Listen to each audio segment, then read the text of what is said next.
Votos cordiais de saúde e paz a todos. Sábado normalmente é o estudo do Livro dos Espíritos, né? Hoje a gente vai ter essa sessão, 1º de agosto de 1865, se lançava essa quarta obra do que seria a codificação kardeciana. Então nós estamos fazendo essa homenagem, são 161 anos do céu e o inferno. Uma curiosidade, tirando os trabalhadores presentes, quem aqui já teve a oportunidade de ler O Céu e o Inferno, o livro? Tá. É bom saber. Só para a gente saber em que terreno a gente está pisando, né? Porque às vezes a gente vai falar e a pessoa, né? Então é preciso que a gente toque de fato num ponto importante, que é o tema, né, sobre o que é que acontece conosco após o fenômeno natural da morte. É sobre isso que versa O Céu e o Inferno. Então, quem tem curiosidades de saber, à luz da doutrina espírita, qual a opinião espírita sobre o que acontece depois, vale a leitura, porque é uma obra muito simples, por incrível que pareça. Não temam o volume, é porque esse daqui é aquele de letras grandes, porque eu já estou com um problema de braço curto, e aí dá a impressão de ser gigante, mas não é. Tá? Então são excelentes capítulos que nós temos, porque vai fazer uma análise da nossa caminhada, porque trazemos, como reencarnacionista que somos, nós somos a síntese de todas as experiências que nós tivemos em outras existências. Vive dentro de nós todas essas personalidades. Inclusive entramos em conflito conosco. Há situações que nos deparamos na vida que às vezes a gente se desconhece, porque na verdade essa personalidade está perdida ao longo das experiências pregressas, mas como nós somos essa síntese, tem hora que a gente deixa ela vir à tona ou ela vem sem combinar.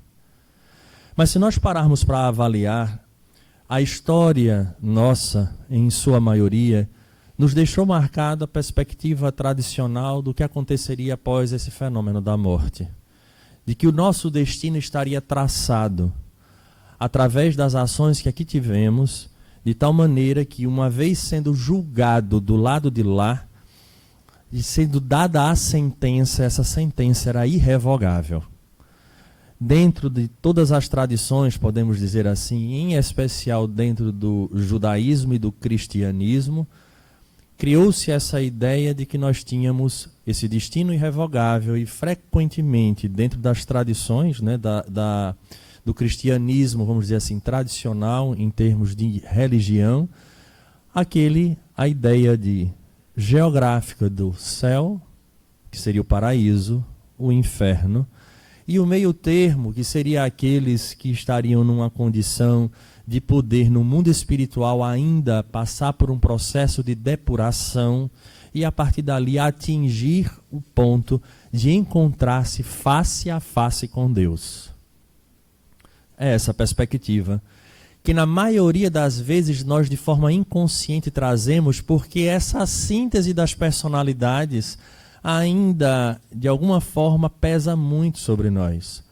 É tão real que muitos aqui, quando se perguntou sobre o céu e o inferno, nunca despertou, porque parece que não vai morrer.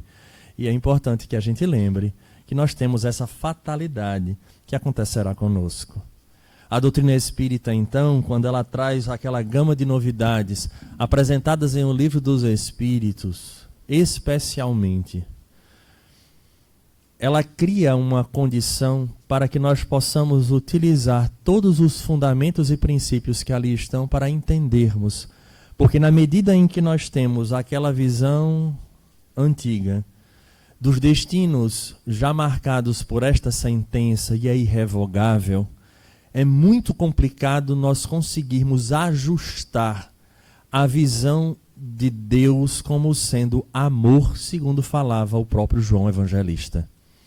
Porque um Deus que é amor lhe dá a condição de você ter a sua vida após a vida ser traçada de forma irrevogável por fatos que aconteceram durante uma existência e em situações que às vezes nós não tínhamos ainda, vamos dizer assim, o preparo, ou por um momento agimos de forma impensada, e por conta disso estaríamos irremediavelmente voltados ao inferno, é muito complexo quando a gente para olhar.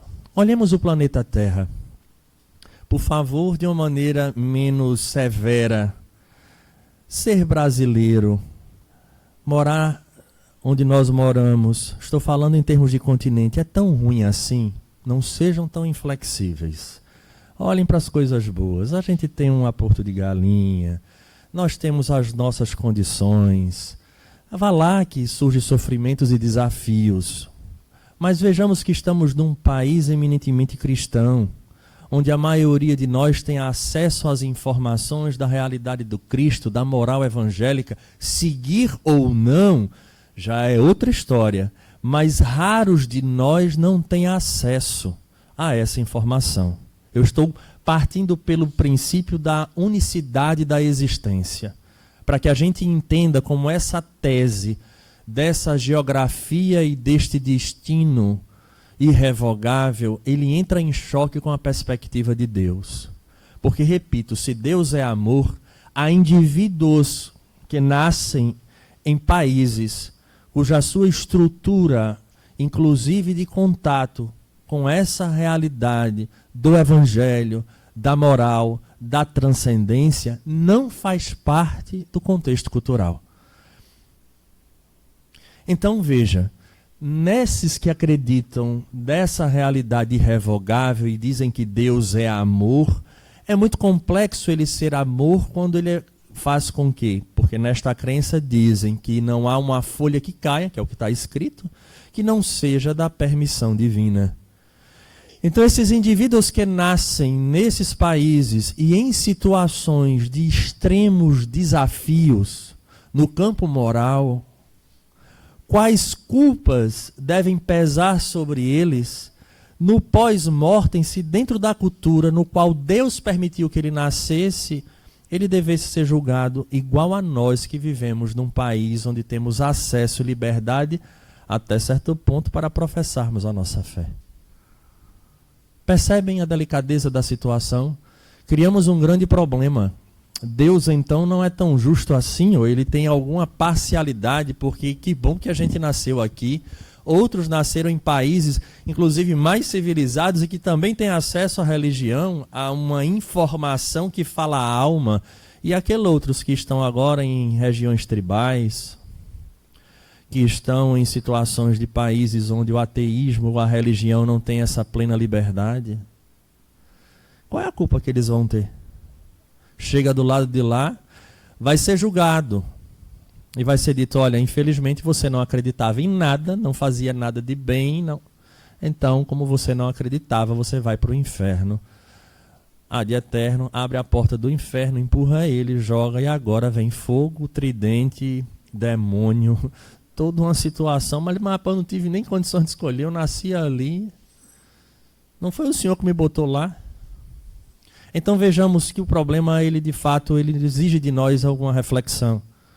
Na perspectiva espírita, de forma contrária, a gente vai perceber que Deus é soberanamente justo e bom, e só há uma forma para que encaixe o Deus amor com Deus justiça, quando esse espírito ele é portador em sua consciência das leis divinas.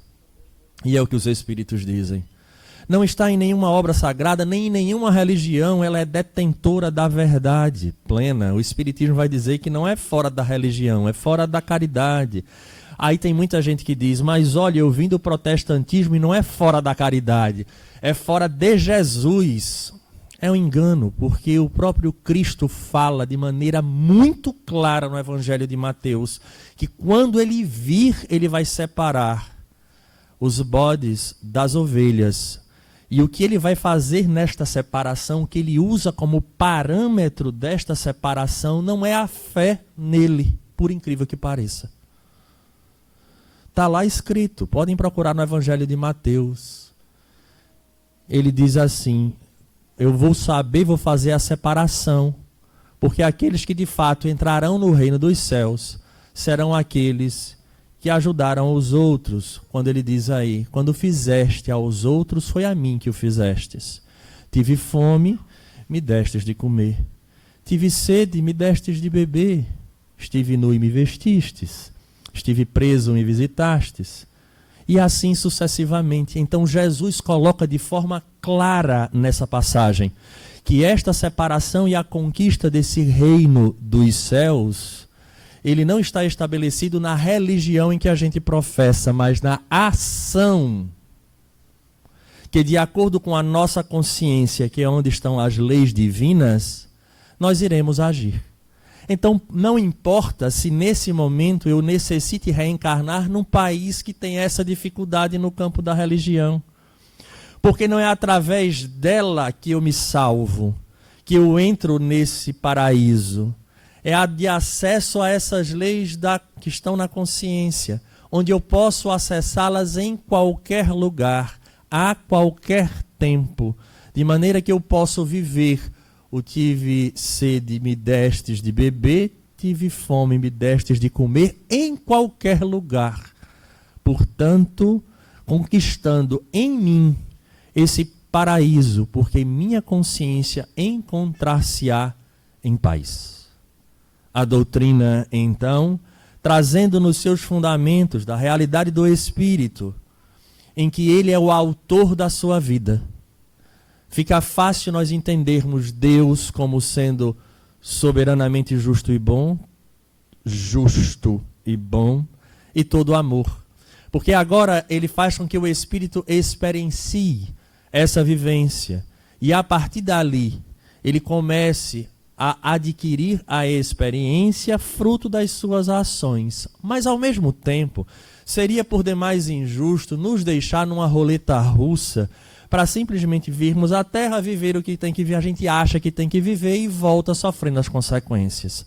E aí é onde entra o porquê em todos os tempos da humanidade espíritos vieram à Terra para servir de bússola, de orientadores, e dentre eles o maior, indiscutivelmente, o governador do nosso planeta é a figura de Jesus de Nazaré. Por isso que na sequência Allan Kardec lança o Livro dos Espíritos, que é a base que nos abre a mente.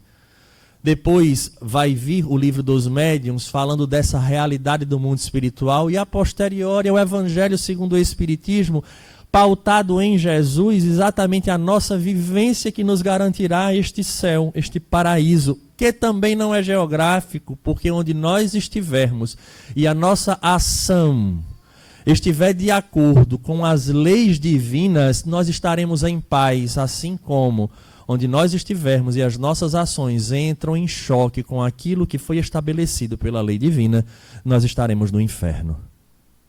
Não importando se nós estamos desencarnados, esperando o momento de chegar do lado de lá, ou aqui já encarnado. Porque a doutrina espírita, ela vai nos dizer em essência que todos nós que aqui estamos somos espíritos em condições diferentes. Gelo é o quê, em essência? Água. Muito bem. O que tem dentro desse copo? Água. O estado é diferente. A essência é a mesma. Estar na matéria ou fora dela, a essência é a mesma. Então o inferno e o céu não se espera para após. Nós já estamos. E esse estado é particular, pessoal. Eu não vou dizer que é intransferível não, porque tem hora que a gente torna a vida das pessoas um caos, né? Mas se o outro indivíduo está bem e ele de fato ele é amadurecido o suficiente, ele não entra no inferno que a gente quer criar. Ele lamenta que nós somos neste instante o demônio que está tentando perturbar a vida de alguém. Então o primeiro ponto que nós gostaríamos de trazer é isso. Que a doutrina espírita fala que nós somos espíritos. Somos, não disse que quando encarnado não somos, nós somos espíritos. Portanto, o céu e inferno, purgatório, essa imagem que se tem, ela não é geográfica e nem vai acontecer após o fenômeno da morte. Mas, Alisson, por que nós tememos tanto? Será que essa experiência que você falou que nós somos a síntese das experiências pregressas, não deixou marcas em nós que nós tememos esse fato biológico do que vai acontecer depois da morte? Provavelmente. Porque agora entra a doutrina espírita nos explicando por que às vezes a gente traz esse temor. Primeiro pelo medo que foi constituído como se fosse algo antinatural. E na verdade nós caminhamos para a liberdade. O corpo ainda nos limita. O espírito tem uma outra possibilidade. Inclusive hoje de manhã estávamos num estudo, que eu sempre faço esse convite no dia de hoje. Quem quiser estudar conosco, sempre no terceiro sábado de cada mês, nós nos reunimos por algumas questões de agenda, nós nos combinamos de estudar hoje e estudaremos dia 22, no sábado pela manhã. Então nós fazemos o estudo da codificação, na primeira parte da manhã. E a segunda parte a gente faz o estudo da obra de um espírito que gostamos muito, chamado Manuel Filomeno de Miranda.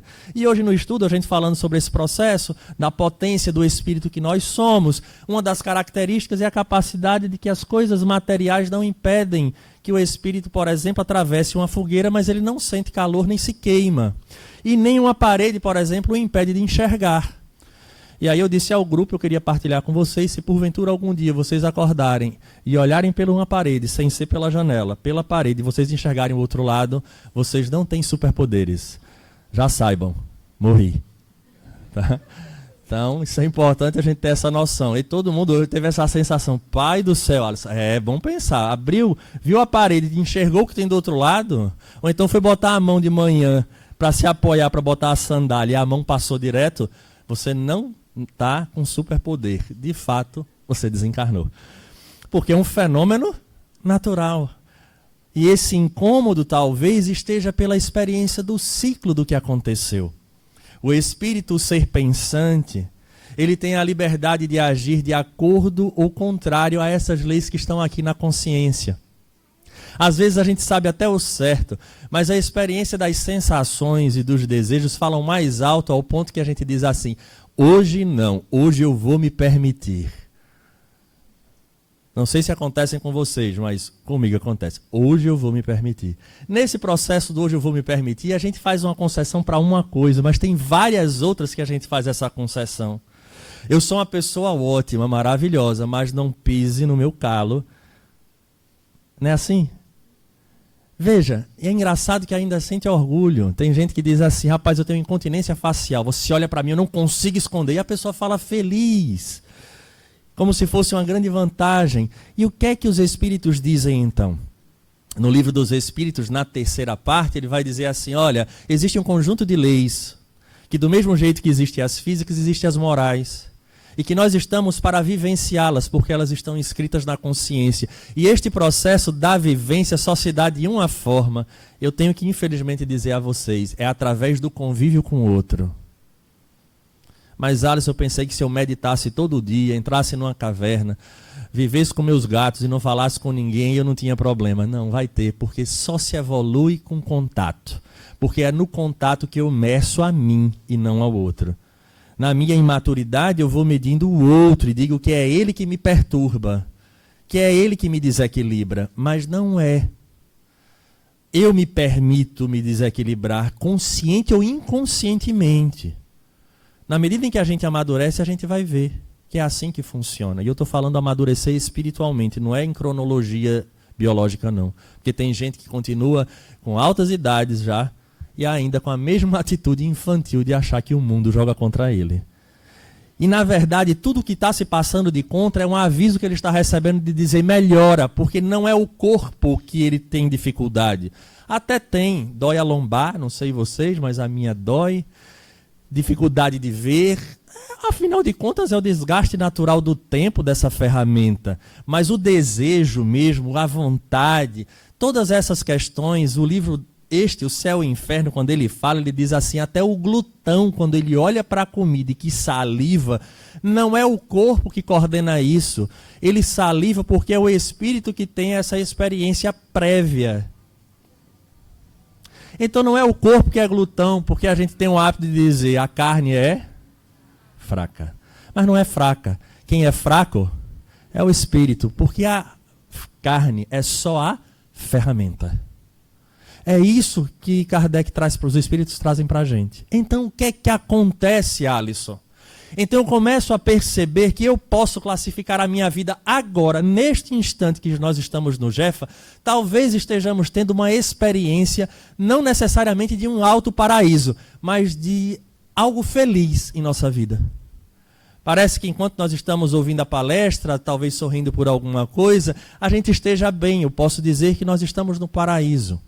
Mas na nossa vida comum, essas situações atreladas à alma, que eu repito, é quem sente, quem age e quem tem desejo, essas situações, elas nos colocam em patamares de infernos dos mais diversos.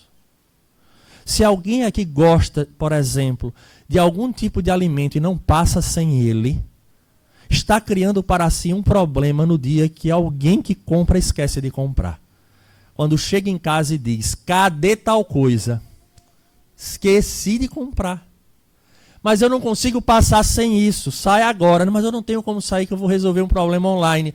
E aí a pessoa sai indignada, chateada, vivendo um verdadeiro inferno, porque ela é atada, presa, subjugada ao próprio desejo que ela não controla.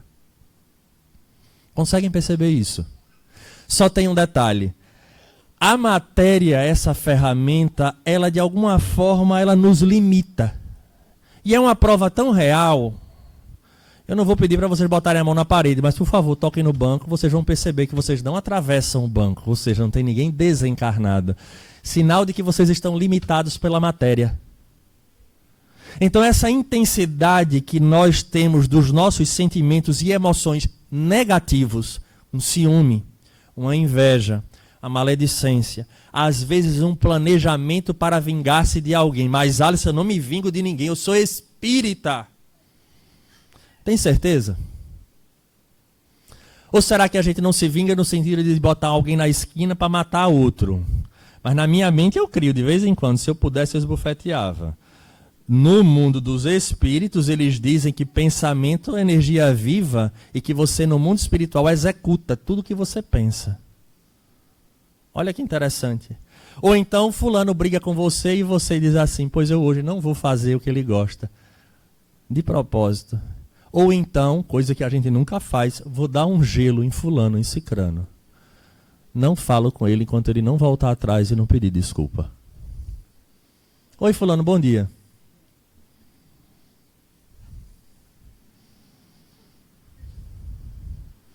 Aí você entra no banheiro, sai do banheiro, você troca de roupa e a pessoa é ignorada. Mas eu não me vingo, eu sou espírita. Não é vingança, não? É. Aí eu só faço uma analogia para que a gente possa entender. Desencarnou nesse momento. Como é que a gente chega do lado de lá? Num momento de ira. É tão real que o que sente é o espírito, que tem hora que o corpo sucumbe. Quem nunca aqui ouviu falar, rapaz, tu viu fulano? Teve uma discussão tão grande no trânsito que infartou.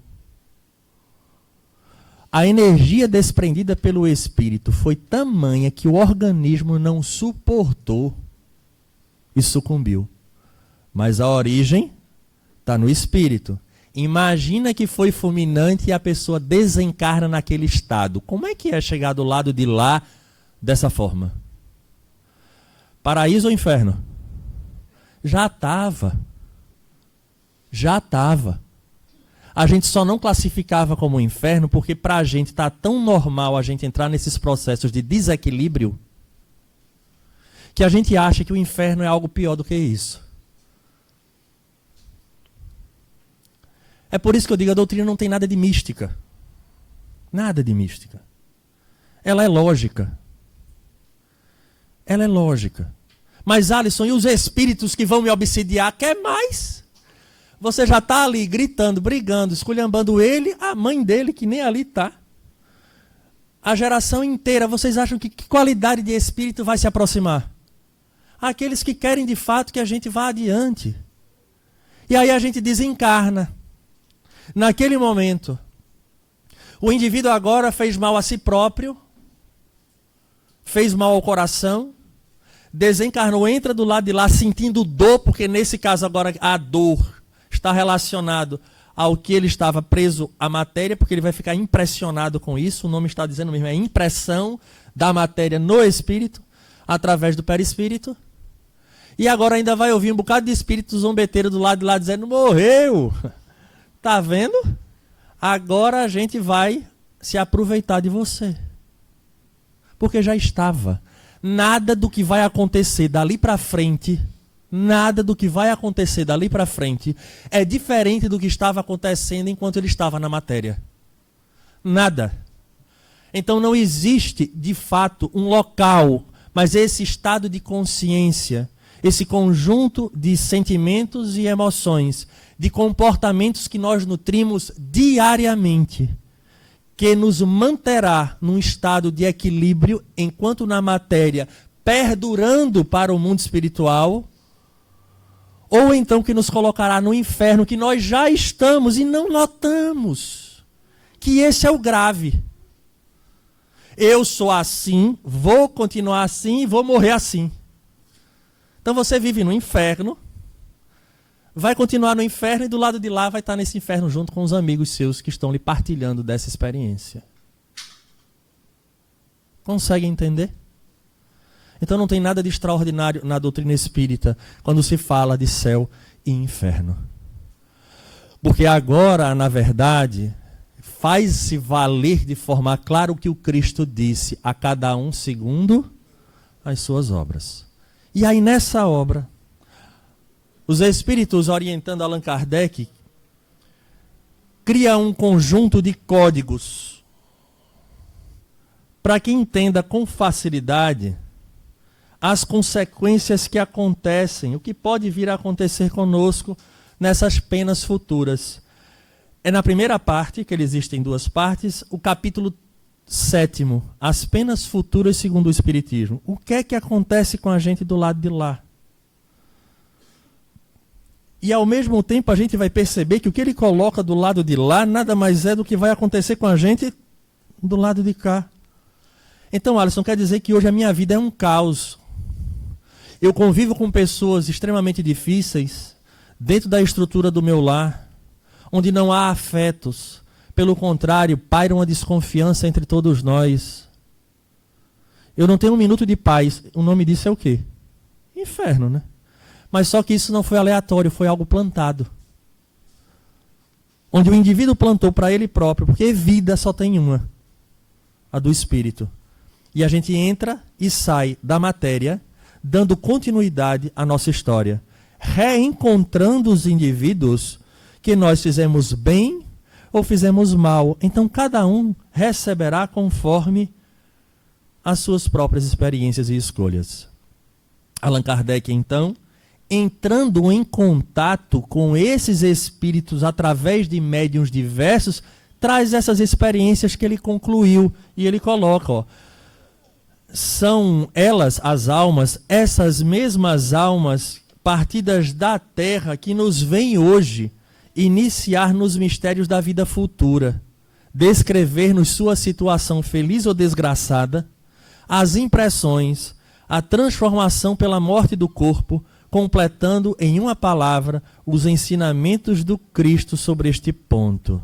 Trata-se sim de inúmeros exemplos fornecidos por espíritos de todas as categorias, desde os mais elevados aos mais inferiores, por intermédio de outros tantos auxiliares, os médiuns, disseminados pelo mundo, de sorte que a revelação deixa de ser privilégio de alguém, pois todos podem prová-la, observando-a, sem obrigar-se à crença pela crença de outrem.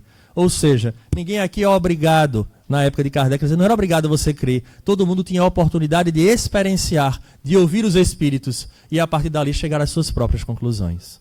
E aí, diante disso, foi estabelecido o que ele chama de Código Penal da Vida Futura. O que é que acontece conosco se a gente fizer tal coisa? Aí ele começa a trazer, ele traz 33 itens. E eu queria ler para vocês alguns, para mostrar como de fato a consciência e o comportamento determina. Só que ele não espera para gerar amanhã, já começa a gerar agora. Portanto, se alguém quer saber como será o seu desencarne, Se alguém quer saber como acontecerá do lado de lá, basta olhar para a sua vida hoje. Quais são suas escolhas? Quais são os seus gostos? Quais são as pessoas com quem vocês se afinizam? É o que a gente vai encontrar do lado de lá. Só tem um detalhe, com mais intensidade. Porque lá não tem corpo para aliviar e limitar a gente, como a gente está botando a mão. Agora e não passa no banco. Só isso. Se eu tenho ciúme, eu vou ter muito mais. Eu sei que aqui não tem ninguém com ciúme, mas quem já teve sabe como queima, não queima? Queima. A gente fica doido, vê coisa de toda forma. Imagina sem corpo. Aí você diz, meu marido, quando descobre, seu marido encontrou outra companheira. Como é que vai ser isso, hein? Chega do lado de cá, meu amor, tenho certeza que ele está morrendo de saudade de mim. André Luiz passou por isso. Morrendo de saudade de mim. Já leram o Nosso Lar? Acontece isso no Nosso Lar. Ai, que saudade. Passou o livro inteiro, 20 capítulos, lutando para voltar para casa, porque a mulher, coitada, estava se acabando de saudade dele. Até que depois de 20 capítulos, ele consegue a chance de voltar para casa. Agora eu vou ver a coitada que está morrendo de saudade de mim. Quando chega na sala, cadê minhas fotos? Sumiram todas. Rapaz, mudaram o sofá, mudaram a pintura. Coisa estranha. Aí passa a filha. Obviamente não vê que ele está desencarnado. Meu Deus, como ela está grande. Que coisa. Deixa ali no quarto. Quando vai no quarto, tá a mulher deitada com outro homem. Quase que ele morre. Não morreu, porque estava como espírito. É isso aí. Imagina. Ele entrou num caos, entrou em colapso. Quem não entraria? Por isso que eu sou uma pessoa evangelizada, eu vivo dizendo à minha esposa, não faça isso não, que eu venho puxar seu pé. Né? Sou uma pessoa, eu aviso logo, como bom espírita. Estou brincando, gente. E aí vamos ver. É dentro desse contexto, por isso, por que a gente esperar o sofrimento? Se a gente já sabe, por que não a gente fazer a nossa parte de entrar no paraíso possível para nós agora? A gente tem condições, gente. Todos nós temos. Senão a gente não estaria aqui. Porque na medida em que a gente tem acesso à verdade, agora é ter o esforço para a gente tentar manter esse equilíbrio diariamente. Aí ele coloca aqui, ó. Item primeiro. A alma ou espírito sofre na vida espiritual as consequências de todas as imperfeições que não conseguiu corrigir na vida corporal. Ele falou de algum castigo extra? Não. Ele só sofre as imperfeições do lado de lá.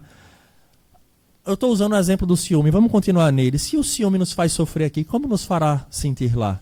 Um sofrimento. Aí você vai ver obras, como por exemplo, Entre a Terra e o Céu, de André Luiz, onde há uma esposa de fato que está lá obsidiando o marido e a atual mulher. Porque ela não aceita o que aconteceu com o filho e não aceita ele ter casado novamente. Veja que sofrimento profundo para esse espírito. Sem entender, pergunta a ela, onde é que você está, minha filha? Em que estado de consciência você se encontra? Você está no paraíso? Não, eu estou vivendo o maior inferno da minha vida. Observe que há momentos que a gente fala isso. Rapaz, eu estou num caos tão grande que parece que eu estou no inferno. E é isso mesmo. Só que a gente precisa entender que esse caos não é o inferno. Esse caos são as ferramentas para que a gente amadureça e consiga enxergar em nós o que é que está faltando para eu encontrar equilíbrio no caos. É isso. Esse é o ponto. Vamos ver o segundo item que ele coloca. A completa felicidade prende-se à perfeição, isto é, à purificação completa do espírito. Toda imperfeição é, por sua vez, causa de sofrimento e de privação de gozo, do mesmo modo que toda perfeição adquirida é fonte de gozo e atenuante de sofrimento. De fato, se eu não tenho ciúme e vejo, eu não sofro. Se eu era desprendido aos bens que eu tinha na carne, compreendia que isso era um empréstimo, quando eu chego do lado de lá, encerrou. Encerrou. Eu não vou sofrer, rapaz, a casa que eu construí, o carro estão vendendo, não é possível. Não serve para você mais não, amigo. Já passou. Mas o indivíduo é tão preso que ele passa a sofrer ou então vai viver lá dentro. Aí os espíritos dizem, vamos embora. Ah não, porque eu construí a minha vida inteira, eu lutei para construir isso aqui é meu. Quantos lares, quantas casas, fazendas Quanto a gente já construiu? Nessas personalidades múltiplas que nós fomos, quantas coisas construídas no mundo, quantas experiências tivemos, tudo ficou para trás. E como é que a gente ainda está tão atrelado ainda a essas coisas? E sofre, porque chega ali, o caba não presta atenção, dá ré, bate no carro da gente, e a gente acabou de sair da palestra, a vontade que dá é descer. Está ficando cego? Ele disse, rapaz, eu tenho dificuldade mesmo de enxergar. Não, desculpa. Porque ninguém faz isso porque quer, acontece, e às vezes a gente coloca a vida da gente nesse objeto, nessa casa, nesse dinheiro, nessa, como se fosse eterno. Não é, gente. E aí a gente vive os nossos infernos. Inferno porque o irmão nos roubou, não dividiu a herança como devia. Ele vai responder. E se tiver que voltar para você, vai. Não se perturbe por isso. Jesus diz isso, não se turbe o vosso coração. Existe uma lei. Ninguém passa de forma gratuita. Item 3. Não há uma única imperfeição da alma que não importe funesta e inevitáveis consequências. Como não há uma só qualidade boa que não seja fonte de um gozo. Item 4. Em virtude da lei de progresso que dá a toda a alma a possibilidade de adquirir o bem que lhe falta, como de despojar-se do que tem de mal conforme o esforço e vontades próprios, temos que o futuro é aberto a todas as criaturas. Ou seja, ninguém está com o seu futuro definido e acabou. Não. Lei do progresso. Deus não repudia nenhum de seus filhos. Nenhum. Antes recebe-os em seu seio, à medida que atinge a perfeição, deixando a cada qual o mérito das suas obras. Olha que beleza, isso é confortador. A gente vive no caos, vive no inferno, desencarna, continua nesse processo, mas chega um momento em que a gente cansa. E é dada a gente a nova chance de voltar. O problema é que a gente vai voltar também trazendo muita coisa desta história que nós estamos vivendo agora. Por isso, vamos viver bem. Porque as histórias que estão sendo construídas hoje, que já são frutos do ontem, continuarão amanhã. Como é que a gente quer que continue esse enredo? Melhor? Pior? É bom pensar, porque nós estamos fazendo o rascunho do que vai acontecer. Quinto, dependente o sofrimento da imperfeição, como o gozo da perfeição, a alma traz consigo o próprio castigo ou prêmio, onde quer que se encontre, sem necessidade de lugar circunscrito. Olha que interessante. Não tem a ver com a geografia. Onde quer que a gente se encontre, a parte boa ou a negativa estará diretamente conosco, porque é fruto das nossas ações. Não foi Deus que escolheu você para... Não foi. A lei é automática. Na hora em que eu ajo, automaticamente eu criei uma consequência, que chegará a mim agora ou mais adiante. Porque aí entra uma coisa chamada a solicitude de Deus, que é o cuidado divino. Porque precisa ter algo extra que eu preciso dizer a vocês. Deus é tão misericordioso neste processo de céu e inferno conosco, que dependendo da encarnação, tem situações que não é permitida que a gente viva agora, porque Ele sabe que a gente vai sucumbir. Aí a gente guarda para encarnações lá na frente. Acreditem, só está acontecendo conosco algo agora, porque neste momento nós temos suporte e força suficiente para superar. Deus não erra. Item 6. O bem e o mal que fazemos decorrem das qualidades que possuímos. Não fazer o bem quando podemos é, portanto, o resultado de uma imperfeição. Se toda imperfeição é fonte de sofrimento, o espírito deve sofrer não somente pelo mal que fez, como pelo bem que deixou de fazer na vida terrestre. Aí a gente vai percebendo que o negócio vai ficando mais sério. Porque na perspectiva divina, não é só o fato de não vou me comprometer.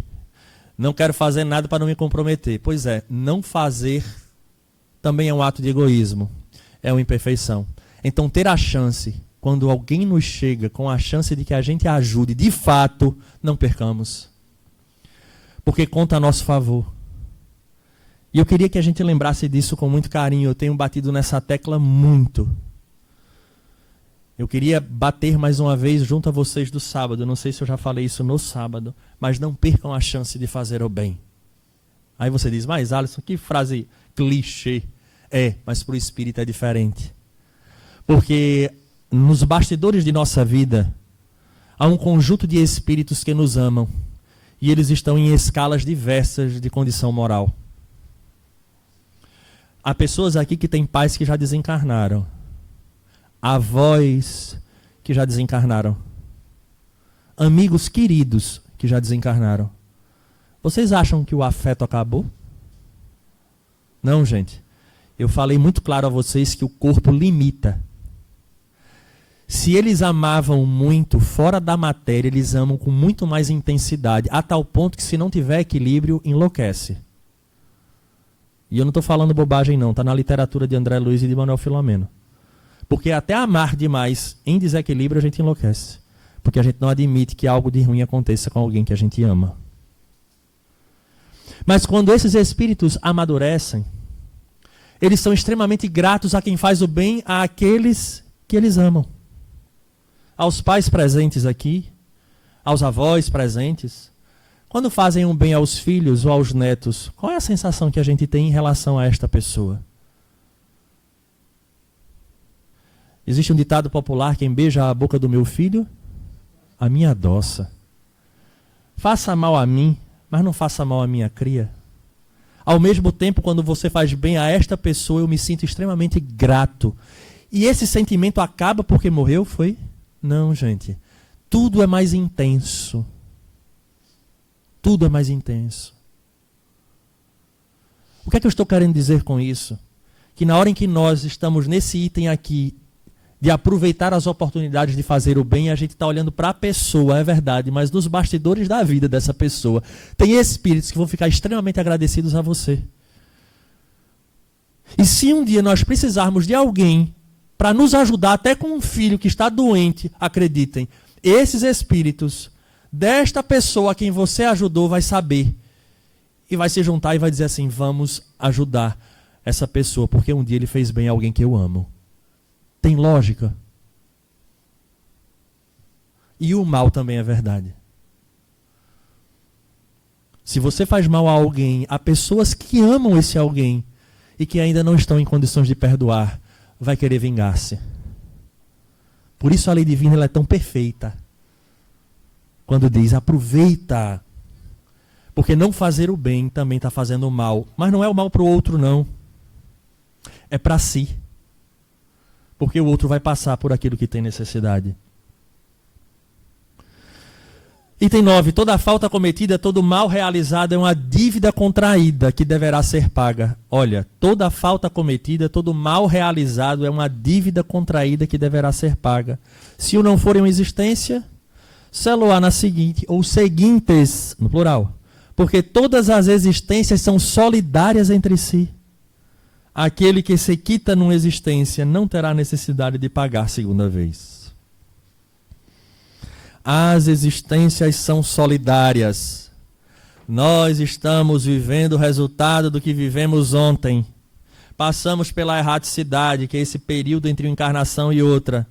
Às vezes com a consciência doendo profundamente, pedindo para voltar à Terra com essas mesmas pessoas que nós estamos. Estamos dando continuidade, não percamos a chance agora. O espírito sofre, quer no mundo corporal, quer no espiritual, a consequência das suas imperfeições. Item 11. A expiação varia segundo a natureza e gravidade da falta, podendo, portanto, a mesma falta determinar expiações diversas, conforme as circunstâncias, atenuantes ou agravantes em que for cometida. Portanto, cuidado aos espíritos presentes, dirigentes de grupos de estudo, e etc, porque a gente tem um exercício péssimo que a gente gosta de fazer, que é o exercício da onisciência. A pessoa fala e você diz assim, já sei o que vai acontecer com essa pessoa na próxima encarnação. Sabe nada. Sabe por que não sabe? Porque a gente não sabe as circunstâncias. Só quem lê todas as circunstâncias É a divindade. Nós podemos falar que haverá consequências. Quais serão? Não sei. Porque toda vez que a gente foge à lei divina tem consequência. Se vai ser mais grave ou menos grave, não sei falar. Por que eu não sei? Porque eu não sei as circunstâncias. Eu não sei se a pessoa fez de fato querendo fazer, ou se aconteceu uma situação e ele acabou por fragilidade ali fazendo, ou ele escorregou. Então cuidado com esse exercício, porque nós somos convidados como espírita direto. A pessoa está num restaurante, a pessoa descobre que você é espírita, pode ter um negócio para te contar. Aí no caso que eu dizia, conte não. Dependendo do que seja, não conte não. Mas eu quero saber o que vai acontecer. Não sei. Isso está na conta lá de cima.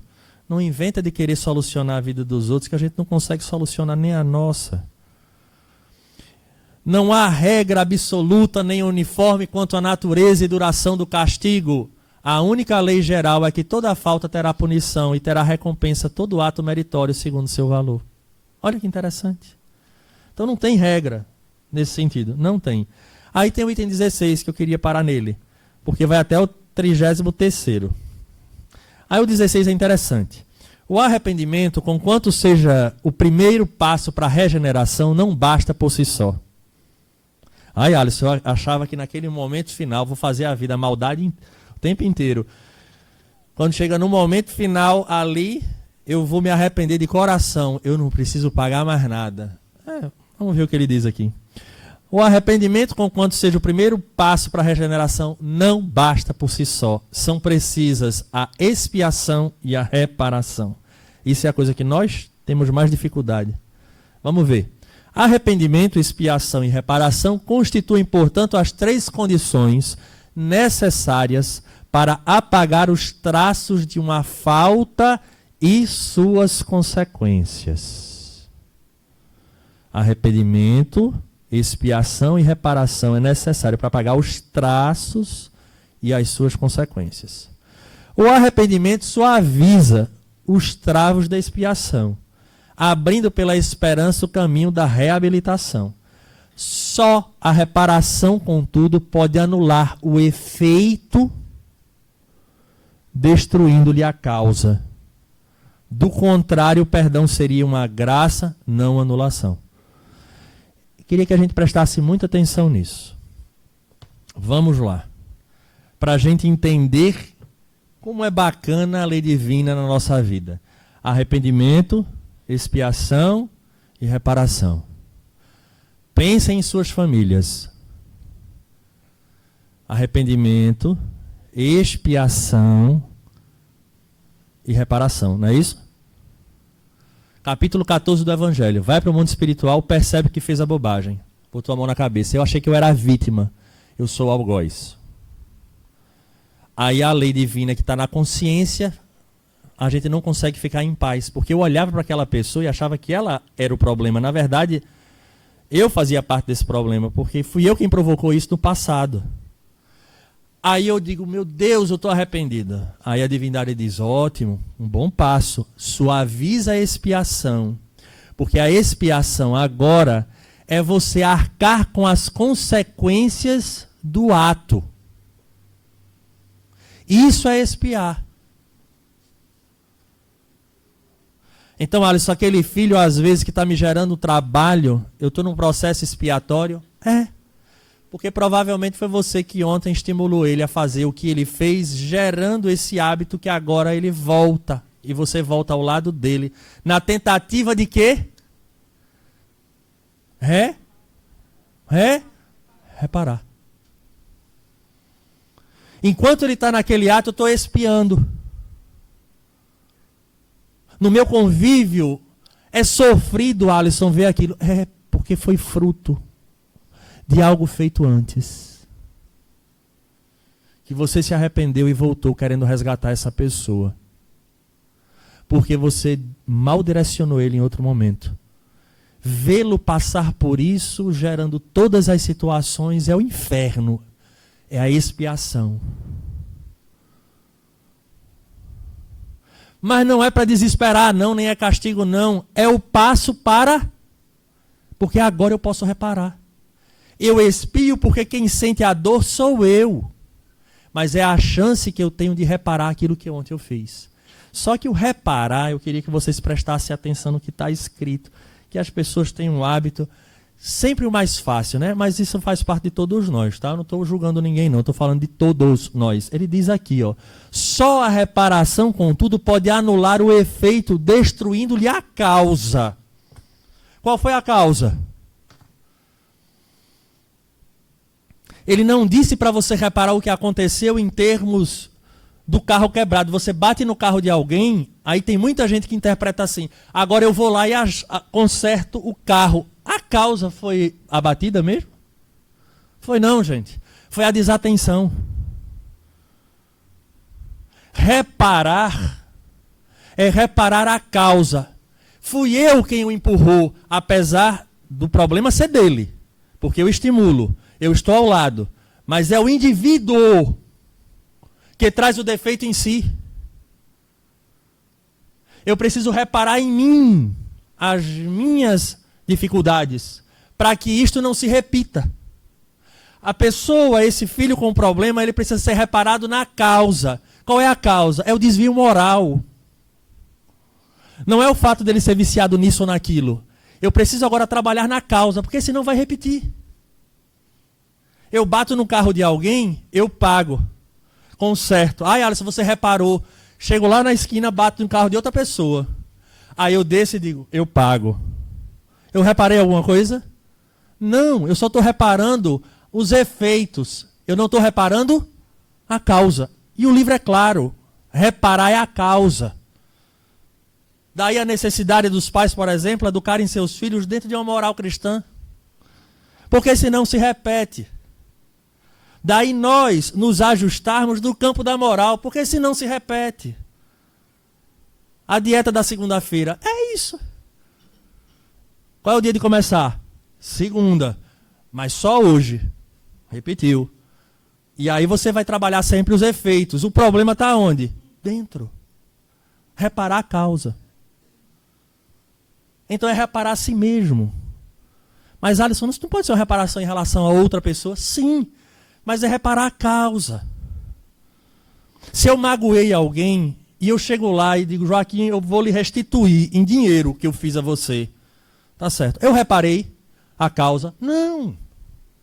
Eu compensei pelo equívoco que eu cometi. Mas eu vou magoar agora ela. E depois vou magoar ela. Então a causa não foi resolvida. Eu não reparei a causa. Então a gente espírita fica pensando nessa linha direta de ação. Rapaz, eu fiz mal a fulano, eu vou voltar com fulano para reparar o mal que eu fiz. Não é verdade. Não é verdade. Porque fulano pode lhe perdoar. Ele alça voo. Você ficou com débito. Agora ele é obrigado a voltar, é? Com a gente? Claro que não. Então o gênero de prova fará com que eu sofra o que eu fiz ele sofrer. Ele agora está no bem bom, me perdoou, seguiu sem mágoa, está no mundo espiritual lá feliz e eu volto para a terra para resgatar o sofrimento que eu impus a ele. Mas ele aproveitou a lição. Ele trabalhou o valor do perdão. Ele libertou-se. Quem precisa reparar? Eu. A causa de eu estar magoando as pessoas, o que é? É isso que eu tenho que reparar. Arrependimento, expiação, reparação. Agora tem sentido. Porque senão eu vou viver assim. Eu vou, magoo, olha, me desculpe pelo que eu fiz. É de coração. Aí eu chego na esquina e faço de novo com outra pessoa. Por favor, me desculpe de coração. Onde foi que o que é que eu posso fazer para restituir o que eu fiz, para consertar o que eu fiz? Eu não estou reparando. Eu não estou reparando. Eu continuo quebrado. Eu preciso reparar. Então vejamos que fica fácil compreender que de fato o inferno ou o céu é um estado de consciência. Nós já estamos nele. Ou neles. Há momentos na vida que estamos no paraíso, há outros momentos que vivemos o inferno. Então, ajustemos o quanto antes a nossa consciência desperta para viver conforme a lei divina, que não nos pede outra coisa, segundo o próprio Cristo fala, amar uns aos outros como eu vos amei. É difícil, ainda para a gente é muito difícil, mas se a gente pensar um pouquinho na gente, um pouquinho mais na gente, a gente vai abrir mão de tanto sofrimento e inferno que a gente vive por conta de outras pessoas. Alguém que me traiu, alguém que me largou, alguém que me abandonou, alguém que me fez um mal. Eles fizeram mal. Nós só sentimos a consequência. Portanto, na hora em que eu perdoo, que eu me desprendo dessas situações, eu entro num processo de paraíso, porque nada mais disso me pesa. Mas estas pessoas terão que resgatar, terão que reparar neles o mal e o inferno que eles carregam dentro de si. Por mais complexa que seja a vida, pensemos dessa maneira.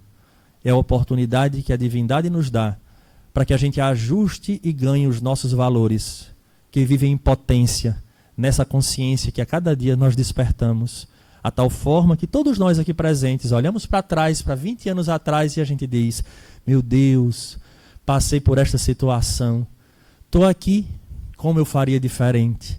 Porque o tempo nos amadurece, mostrando que esse processo de construção do paraíso, ele não se dá no mundo espiritual, ele está se dando agora na nossa convivência. Cada situação destoante que nos apresenta dor é um aviso que está sendo nos dado. Reequilibre-se, conecte-se com essa lei divina, com Deus, porque nós não estamos à deriva. Céu ou inferno, nada mais é do que a paisagem interior, onde a gente se mantém. Que nós possamos nos manter mais no paraíso e não permitir que o inferno das outras pessoas tornem o nosso paraíso no inferno. A todos um grande abraço, votos sinceros de saúde e paz.